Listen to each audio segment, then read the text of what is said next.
Hello বন্ধুরা, একটা নতুন সকাল শুরু হয়ে গেল। সকালে যা যা করার করে আমি আমার যোগব্যায়ামে বসে পড়লাম।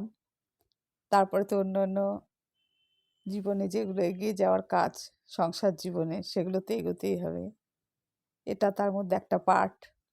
এই পার্টটাকে ধরেই রাখতে হবে। এই পার্টের মধ্যে তো অনেক বিশাল কোর্স, সেটাকে কমপ্লিট করা সবার পক্ষে একদিনে সম্ভব হয় না। অল্প অল্প করে করতে হয়। যার যার সমস্যা, যার যার বডি ক্যাপাসিটি অনুযায়ী সেগুলো প্র্যাকটিস করতে হয়। কিছু কিছু আছে দুবেলাই করতে হয়, আবার এমন কিছু আছে 3 বেলাও করতে হয়। মিনিমাম টাইম নিয়ে করলেই হয়ে যায়। সঠিকভাবে মনোযোগ সহকারে মিনিমাম টাইম নিয়ে করলে আমরা শরীরের অনেক অনেক উপকার পেয়ে যাই। মন স্থির রাখতে হবে, পজিটিভ চিন্তাভাবনা করতে হবে। আর যে কারণে করছি, আমার যেই শারীরিক সমস্যা সেটার ওপর ধ্যান রাখতে হবে। পজিটিভ চিন্তাভাবনা করে সেটার ওপরই ধ্যান রাখতে হবে।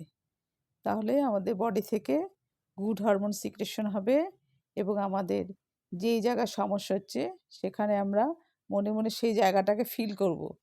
তাহলে সেখানেই আমাদের ব্লাড সার্কুলেশন ঠিক হবে, শ্বাসের মাধ্যমে অক্সিজেন যাবে এবং আমাদের যে সমস্যাগুলো সেগুলো ধীরে ধীরে লাঘব হয়ে যাবে। আমরা অনেকটাই ইজিলি জীবনযাপন করতে পারবো।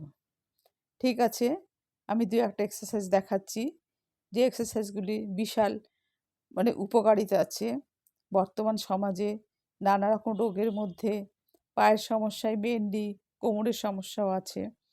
কিছু কিছু সমস্যা সতর্কীকরণও আছে, সেগুলোর ওপরও বেস করতে হয়। কার কোনটা করা ঠিক বা ঠিক না সেগুলো জানতে হবে।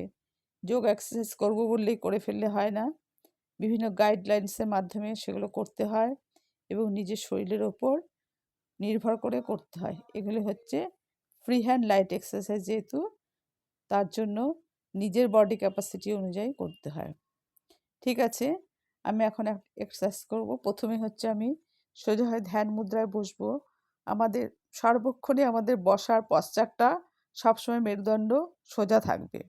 মেরুদণ্ড সোজা থেকে যদি আমরা বসি, তাহলে সাধারণভাবে যোগব্যায়াম বা প্রাণায়াম না করেও যদি আমরা সঠিক নিয়মে বসা, হাঁটা, চলা, খাওয়া দাওয়া, বিশেষ করে হাঁটু ব্যথা, কোমর ব্যথার জন্য জল খাওয়া, বোতলে জল না খাওয়া, গ্লাসে খাওয়া, বসে খাওয়া, এগুলো বিশেষ কিছু কিছু লাইফস্টাইল আছে যেগুলোর উপর বেস করলে আমাদের ভেতরকার ইন্টারনাল সমস্যাগুলি ধীরে ধীরে লাঘব হয়ে যায়।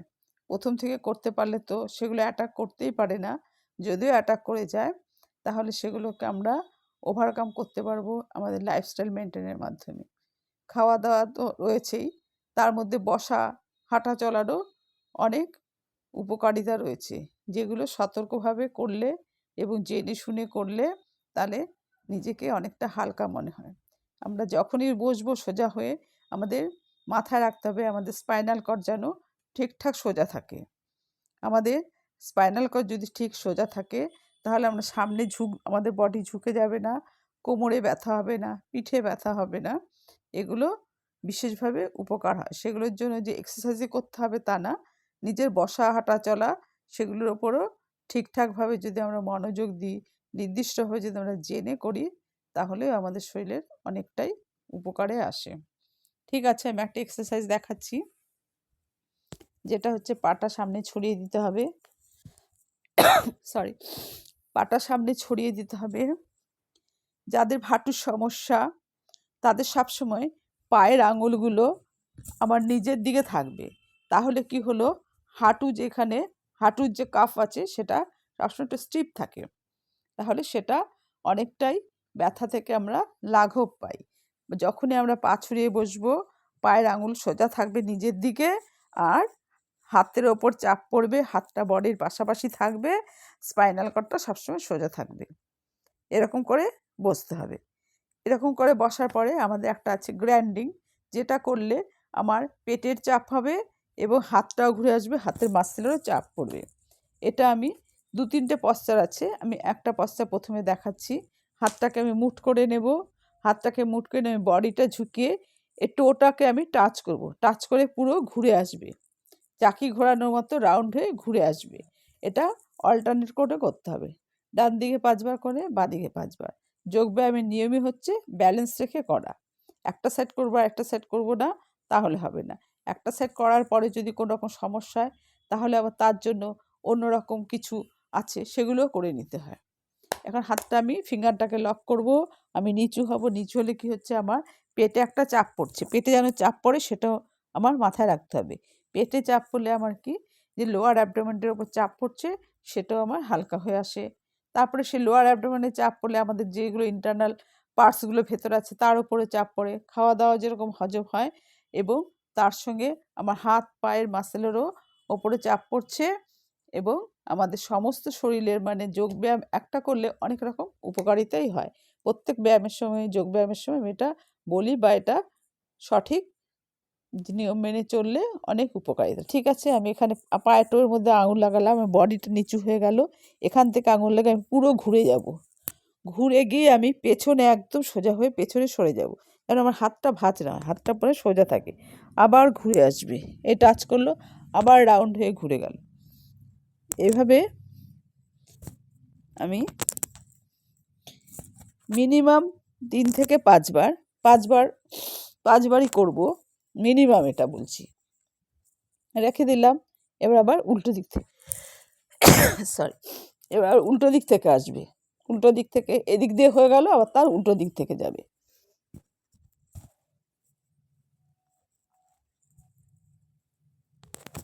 হাতটা সবসময় আমার সোজা থাকবে এবং পিঠটা সোজা থাকবে, সামনে ঝুঁকবে, আবার সোজা হয়ে পেছন দিকে সরে আসবে। যখন আমার হাতটা সোজা থাকবে তখন বডিটা আমার পেছনে চলে আসবে। আবার হাতটা যখন সামনে আসবে তখন বডিটাও আমার সামনে আসবে। এভাবে আমি করে ক্লকওয়াইজ অ্যান্টি ক্লকওয়াইজ এটা করব। এটা থেকে হচ্ছে মেরুদণ্ডেরও ব্লাড সার্কুলেশনের চাপ হচ্ছে, লোয়ার অ্যাবডোমেনের চাপ পড়ছে, এবং হাতের মাসেলও চাপ পড়ছে। আর এটা তো সোজা রইলই, পায়ের নিক্যাপটা পুরো টান রইল। হ্যাঁ, এভাবে এটা করা শরীরের পক্ষে খুব উপকারী, পায়ের পক্ষে। তারপর একটা হাত পা দুটো ছড়িয়ে দেব। ছড়িয়ে দিয়ে যতটা ছড়ানো যায় ছড়াবো। হাতটা আমি এরকম করে আবার একই রকম পদ্ধতিতে, কিন্তু ৩টে পার্ট হবে, এটা ৩টে পার্ট হবে। এখানে একটু টাচ করব টোতে, এর নিচে একটু টাচ করব, আবার এটায় টাচ করব। তাহলে কি হচ্ছে, আমার সাইডের মাসেলও একটা টান পড়ছে। একসঙ্গে আমার ৩-৪টে কাজ হয়ে যাচ্ছে। প্রথমে এখানে টাচ করলাম টোয়ের ওপর, মিডিল একটু চাপ টাচ করলাম, আবার এদিকে চলে আসলাম, আবার এখন ঘোল করে সোজা হয়ে গেলাম। সোজা হয়ে গেলে আবার এভাবে করলাম। এভাবে এটাও অল্টারনেট করে করতে হবে। প্রথমে এদিকে ৫ বার, তারপরে অন্যদিকে ৫ বার, ক্লকওয়াইজ অ্যান্টি ক্লকওয়াইজ অল্টারনেট করে এটাকে করতে হবে। এটা করলে কি হচ্ছে, স্পাইনাল কর্ডেরও ব্লাড সার্কুলেশন ভালো হয়, সাইড ফ্যাটেরও ভালো হয়। তারপরে এখানে যে আমাদের বিভিন্ন রকম আকুপ্রেশার রয়েছে তারও চাপ পড়ে লক করে রাখলে।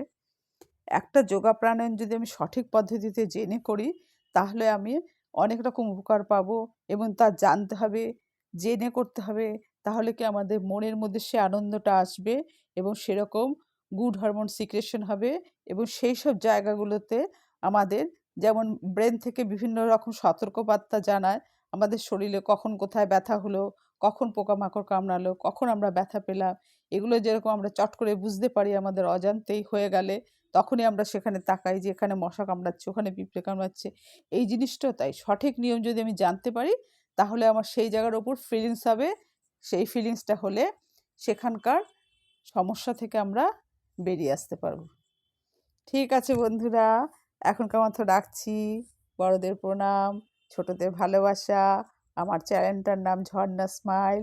সাবস্ক্রাইব করে পাশে থাকবে। বাই।